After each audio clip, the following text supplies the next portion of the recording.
today's video, I want to share with you my personal journey on gaining confidence. There was a point in my life where I lacked confidence. I went through something in life and it knocked my confidence. I was going from being a really confident person to lacking confidence in certain things. So it was a journey for me to kind of rebuild myself. In today's video, I'm going to share with you my personal journey to confidence. So in this video, I hope that I can empower others to embrace their self-confidence. Just text, I know it's a toss up, but I hate the fact that we lost touch. The Uber pulling up the call. How do we start?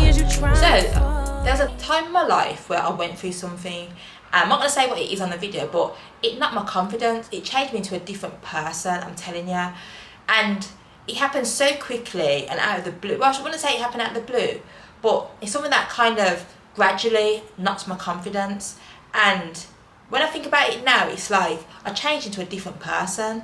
It affected my personal and my work life, because when you lack confidence, you don't feel that you're good enough or you're worthy, and you are scared to put yourself out there. I went from a person who was never scared to put themselves out there to a person that's wanted to be indoors, who didn't want to be seen, because I was thinking, what would others think of me? And it's not something that I really shared amongst other people. It was just like a period in my life that I went through. And a lot of people to this day don't know I went through that. It was my own personal journey, and I got through it. I did get through it, but at the time, it was like, would I ever get through this? And like I said, it didn't last long. It wasn't like I lacked self-confidence for years and years and years. It was probably for about a year. You know, a situation happened, it knocked my confidence, and then I worked at getting out of that rut. So the first step I took at becoming confident again was self-reflection and acceptance. A lot of the time we've been through something to cause our confidence to go down, and we have to reflect on what happened and also accept what's happened, because it's happened. There's nothing that we can do about it. We can't turn back the hands of time, but what we can do is move forward. So like I said, we have to make sure that we reflect and accept what's happened. And when I say reflect, I mean meaningful self-reflection, and that takes you to look into yourself, picking bits of yourself that, you know, it probably will hurt, because a lot of us want to believe that we're perfect, but we're not. So sometimes you have to self-reflect and think, okay, then what caused this in the first place? Another thing I did was analyse my strengths and weaknesses, and then accept myself for who I truly was. I had to accept that, okay, then these are my strengths that I have, these are my weaknesses, this is what makes Naomi, and this is who I am right now. The self-acceptance that I went through formed the foundation of my journey. That was one thing. It's like, once I accepted who I was, I could then take the steps to move forward and form a more confident person, or a more confident version of myself. Once I had a clear understanding of who I was able to set goals to boost my confidence. And they weren't massive goals. Maybe it was, you know, if I went to a networking event, I'd speak, I'd volunteer to talk, or if I was in a work meeting, I'd ask the question and not shy away from asking. This helped me slowly boost my confidence. And then, as I got confident in speaking at work meetings or speaking at networking events, I'd go into a bar and I'd strike up conversations with people that I saw. That helped me to build connections as well as boost my confidence. And then it just carried on. So that was one of the steps I took to building confidence. And then I also had a journal where I'd write down all what I was achieving, and, you know, how these little achievements made me feel. And I'd read over them, and that again helped me to boost my confidence. And it made me feel so good, because it made me see where I used to be and where I now was, and it boosted my confidence so much. Because whenever I spoke at a networking event, or when I spoke to somebody in a bar, they never rejected me. You know, people were happy to hear me, people were happy to listen to me, they wanted to talk to me, they were glad that I spoke to them. So that was a massive confidence boost. And another thing I did, I invested in a journal, a life journal, that I wrote down my visions, my missions, my goals, and every single day I took a step to achieving them goals. And when I achieved them and I was able to tick them off, I just felt so good. It boosted my confidence so much. so much. So take the necessary steps, such as going to events, speaking to people, writing down your goals, journaling. Do that to help build back up your confidence. Knowledge and growth. I love courses, and I took that opportunity to enroll on little courses, little self-help courses. So it could have been courses about learning a new skill. We are living on a planet where you can't have too many skills. We live on a planet where people are doing multiple things. So learning new skills was a great way for me to expand my knowledge, but also it put me at a better place in the world.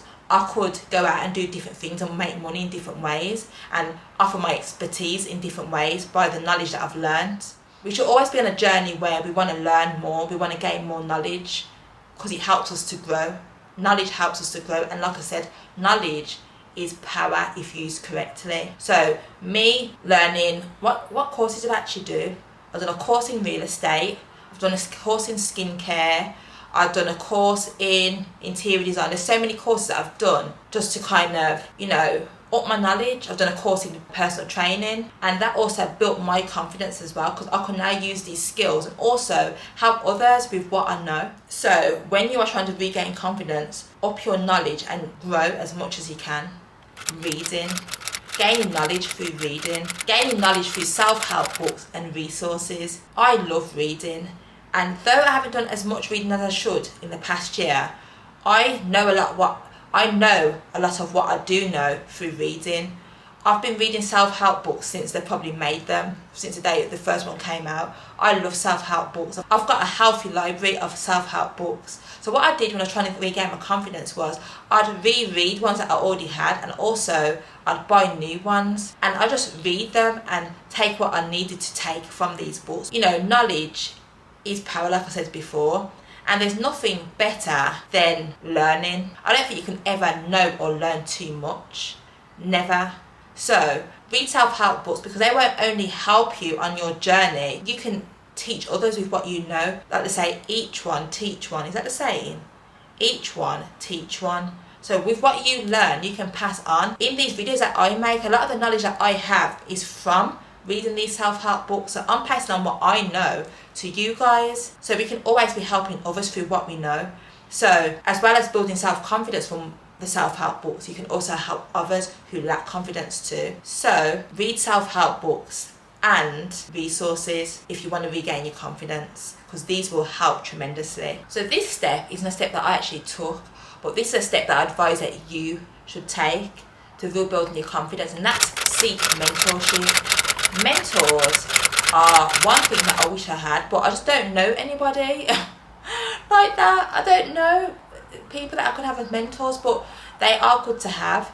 So you should definitely seek mentorship. They can guide you based on their past journey, because most mentors have basically already been on some sort of life journey, and they pass on their knowledge to you. You can seek mentors based on maybe what it is that you do as a career. So you can seek mentors who have knowledge in your career path, or you can seek mentors who are just about growth and lifestyle and stuff like that. So mentors will give you positive feedback or needed feedback, because sometimes our friends and family won't tell us what we need to know. They won't be as straight or be as open with us about what they see our flaws could be. But mentors don't know us like that, so they kind of will offer needed advice. I know that if I was probably to ask one of my friends what they truly think about me, some of them will tell me. There's a couple of friends that I know will tell me, but it's also about guidance as well. Most mentors will be able to guide you, not just tell you what your flaws are, but also guide you into becoming a better version of yourself. So if you can, seek out a mentor in the community. You can probably find them on LinkedIn, I think, places like LinkedIn, Facebook, even elders that you know, maybe from your local church, community centre. You can ask them if they can mentor you, and I'm sure they won't say no. Step 6 on becoming confident is embracing challenges and overcoming obstacles. As I become more confident, I realised that embracing challenges was essential for my personal growth. Challenges are part of our journey, and if we don't have challenges, how do we change? How do we become better? If we stay in our comfort zone and remain in our comfort zone, then there's no need for change. But it's only when we have challenges, or we overcome obstacles do we learn something. I've realised that setbacks are opportunities for self-improvement. I know that when you're going through these setbacks, it's not a nice feeling. It's one of the most uncomfortable feelings in the world, and we just don't want to be in it. We don't want to feel it. But when we come out at the other end, the growth that we go through from the setbacks is what pushes us to the next stage of our lives. We don't realise it at the time, but it does. That is what helped boost my confidence, because at first I was like, I don't like the feeling, it's uncomfortable, it's not nice. But when I came out at the other end of the tunnel, I realised that these setbacks were needed for me to reach Naomi 2.0. It's, like I said, it's not nice. It's not a nice feeling when you're going through setbacks and, you know, you're going through all these problems in your life, but sometimes it's needed to regain that confidence, to become even more confident than you was before, to take that leap in life that's going to push you to excel. And another thing that I had to realise is, once you're at the bottom, the only way is up. Never forget that. The 7th step I took to regaining confidence was pushing myself out of my comfort zone. No one likes to be out of their comfort zone. Most people like to be in their space where they feel comfortable. But sometimes you have to push yourself out of it to grow and to become more confident. So what I did to push myself out of my comfort zone was, I would go out alone. I would go to bars alone. Like I said before, force myself to speak to people. I'd travel alone, go on holidays alone. My first holiday alone was when I was 30, and that was when I went to New York. And that pushed me out of my comfort zone, because I was going to a major city alone, on my own. But from that day, and from travelling to New York alone, the world was my oyster. That's why I'm living now in Ghana alone. I've lived in Tanzania. I've travelled so many places alone. And that has boosted my confidence and made me the person I am, and made me have some of the most beautiful experiences I have had in life. So I know that many people are not going to want to travel alone. So take up a hobby, take up a new sport, go to a tennis club, enroll at a new gym, do public speaking, do something just to kind of boost that confidence, because it will boost your confidence and you will feel like a new person. Once you pass that barrier, there's nothing that can stop you. There is nothing that can stop you. So take yourself out of your comfort zone to rebuild your confidence. Celebrate every win, no matter how large or how small it is. Celebrate your wins. Even if it's just a little bell that you've got on your desk, that each time you make a new sale, you ring that bell. Each time you do a public speaking, you take yourself out for a meal. Every time you attend the gym, you treat yourself to something. All these wins, no matter how big or small, will continue to boost your confidence, will push you to want to do more, will push you to want to grow even more, will push you to want to achieve even more. These are all confidence boosters. Not everyone's going to celebrate you, but you can celebrate yourself. You don't need people to celebrate you, but once you celebrate yourself and you feel good within yourself, that is all that matters. That is all that matters. So celebrate each and every win. Each and every win. You will realise how much it kind of pushes you and helps you with your confidence. It really, really does. Today I can confidently say that I've transformed my life. Doing this by investing in self-reflection, seeking knowledge, embracing challenges, and surrounding myself by supportive individuals. I can honestly say I've become a much more confident version of myself, and it's taken work. I'm not going to pretend that it didn't take work. It did. And I'm not going to say I'm all the way there, because there's always room for improvement, but I can say that I'm at a point where I'm happy with this version of myself. Remember, building confidence is a journey, and it's never too late to start. Wherever you are at now, you can start. I encourage each and every one of you to take the first steps to embracing and gaining confidence, because you won't regret it. It will push you to new heights. When you've got confidence, you will be able to ask for that business from that big client that you've been wanting for a long time. You'll be asking for what you want in life. If you want that contract, you will go for it. If you want that man, you will also go for it. If you want that job, you will go for it. If you want that house, you will go for it in the way that you need to go for it, because your confidence within yourself will know that you can have it if you really want it. So don't ignore this video. Make sure you take the steps to build your confidence, because many of us are confident and many of us have confidence, and it's the way that you go about confidence as well. You don't want to be confident in a way that it can be taken as arrogance, because arrogance and confidence is two different things. You just want to be confident in yourself where you can excel in your life and do what you need to do to make you the best version of you. Anyway, that's the end of this video, and I hope that you enjoyed it. Don't forget to like, comment and subscribe, and don't forget to tell a friend to tell a friend to tell a friend, and don't forget to tell your mum, your sister, your niece, your auntie, your grandma. Tell them all, and the main thing is to love thyself. Bye for now. Mwah.